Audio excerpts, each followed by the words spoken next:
Əslində o qadının gəldiyi nəticə siz dediyinizdir. Doğrular nədir? Doğrular nədir?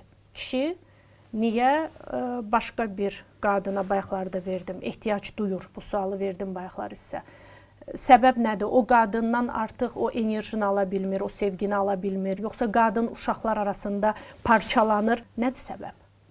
Bunun səbəbi hər insanda fərqli ola bilər və sizə onlarla səbəb saya bilərəm ki, bunlardan ola bilər. Ən çox kişinin xəyanət etmə səbəbi, ən çox qadının yanında keçirdiyi hissdir.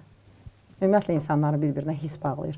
Əgər hətta dostluqda da belədir, siz o dostun yanında özünüzü yaxşı hiss edirsinizsə, həmişə onu görmək istəyəsiniz. Ana, atanızın yanınızda özünüzü yaxşı hiss edirsinizsə, onların evinə daha çox gedib gəlmək istəyəsiniz. Sevgili münasibətində də, evlilik münasibətində də belədir. Xoşbəxt olmaq. Kişi artıq yetərincə özünü hiss etmir əvvəlki partnyorunun yanında. Yetərincə özün bəzən biz fikirləşirik ki, kişilərə xoş söz demək lazım deyil. Amma onların da bəzən xoş sözə, xoş münasibətə, tərifə ehtiyacları olur.